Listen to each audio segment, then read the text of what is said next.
എമ്മാവൂസിലേക്ക് പോയ ശിഷ്യന്മാരുടെ ചർച്ചാ വിഷയം എന്തായിരുന്നു? ഉത്തരം പേജ് നമ്പർ 69 തുടക്കത്തിൽ തന്നെ പറയുന്നുണ്ട്. ഈശോ മരിച്ച് ഉത്ഥാനം ചെയ്തതിന് ശേഷം ശിഷ്യന്മാർക്ക് പ്രത്യക്ഷപ്പെടുന്നുണ്ട്. ശിഷ്യരോട് ജെറുസലേം വിട്ടു പോകരുത് എന്ന് പറയുന്നുണ്ട്. പക്ഷേ ഈശോയുടെ മരണത്തിന് ശേഷം ശിഷ്യന്മാരിൽ 2 പേര് ജെറുസലേമിൽ നിന്ന് എമ്മാവൂസിലേക്ക് പോവുകയാണ്. അപ്പോൾ അവർക്ക് ഭയങ്കര സങ്കടമുണ്ട്. കാരണം ഈശോ മരിച്ചു, അപ്പോൾ ഇനിയിപ്പോൾ ഞങ്ങൾ എന്ത് ചെയ്യും? ഞങ്ങളുടെ പഴയ പണിയിലേക്ക് തന്നെ തിരിച്ചു പോകണോ? മീൻ പിടിക്കാൻ പോകണോ? അങ്ങനെ അവരൊത്തിരി സങ്കടത്തിലാണ് അവർ എമ്മാവൂസിലേക്ക് പോകുന്നത്. ഓക്കെ, അപ്പോൾ നമുക്കത് നോക്കാം. എന്തായിരുന്നു അവർ സംസാരിച്ചുകൊണ്ട് പോയെന്നൊക്കെ നമുക്ക് നോക്കാം. ഈശോയുടെ ശിഷ്യന്മാരിൽ 2 പേർ ജെറുസലേമിൽ നിന്ന് ഏകദേശം 60 സ്ഥാദിയോൺ അകലെയുള്ള എമ്മാവൂസ് എന്ന ഗ്രാമത്തിലേക്ക് പോവുകയായിരുന്നു.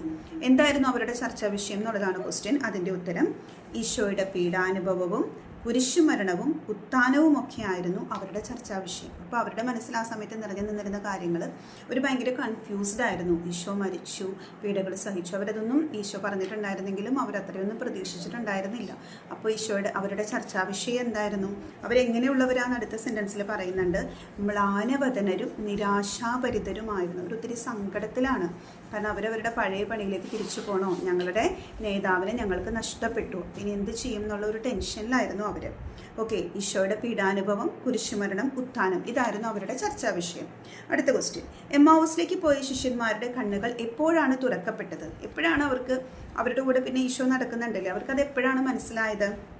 ആ ചോദ്യത്തിൻ്റെ ഉത്തരം പേജ് നമ്പർ 70 അവരെത്തേണ്ടിയിരുന്ന ഗ്രാമത്തിൻ്റെ അടുത്തെത്തി. ഈശോ പിന്നെ നടക്കുവാണെന്ന് ഭാവിച്ചപ്പോൾ അവർ നിർബന്ധിച്ച് ഈശോനെ കൂടെ പിടിച്ച് നിർത്തുന്നുണ്ട്. തങ്ങളുടെ കൂടെ താമസിക്കണമെന്ന് പറയുന്നുണ്ട്. എന്നിട്ട് എപ്പോഴാണ് അവരുടെ കണ്ണുകൾ തുറക്കപ്പെട്ടതെന്ന് അറിയാവോ?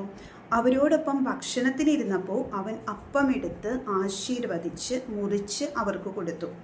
അപ്പോൾ അവരുടെ കണ്ണുകൾ തുറക്കപ്പെട്ടു. അവർ അവനെ തിരിച്ചറിഞ്ഞു. പക്ഷേ അപ്പോൾ അവൻ അവരുടെ മുമ്പിൽ നിന്ന് അപ്രത്യക്ഷനായി. അപ്പോൾ ഈശോയാണ് കൂടെ നടന്ന് അവർക്ക് തിരുവചനം വ്യാഖ്യാനിച്ചു കൊടുത്തേ എന്നുള്ളതൊന്നും അവർക്ക് മനസ്സിലായില്ല. അവർക്ക് എപ്പോഴാണ് മനസ്സിലായത്? ഈശോ ഭക്ഷണത്തിന് അവരുടെ കൂടെ ഇരുന്ന സമയത്ത് ഈശോ എന്ത് ചെയ്തു? അപ്പം എടുത്ത് ആശീർവദിച്ച് മുറിച്ച് അവർക്ക് കൊടുത്തു. അപ്പോൾ ഈശോ അവർക്ക് അങ്ങനെ നൽകിയ പെസഹാരാത്രി അവർക്ക് നൽകിയ ആ ഒരു കാര്യം അവർ ഓർത്തു. തങ്ങളുടെ കൂടെ ഇതുവരെ നടന്നതും തിരുവചനം വ്യാഖ്യാനിച്ച് തന്നതും ഒക്കെ ഈശോയാണ് എന്ന് അവർ തിരിച്ചറിഞ്ഞു. ഓക്കെ, അപ്പോൾ ഈ 2 ക്വസ്റ്റ്യൻ്റെ ആൻസർ മനസ്സിലായല്ലോ? ആവർത്തിച്ച് കേൾക്കുക, നന്നായിട്ട് മനസ്സിലാക്കി പഠിക്കുക. ഓക്കെ.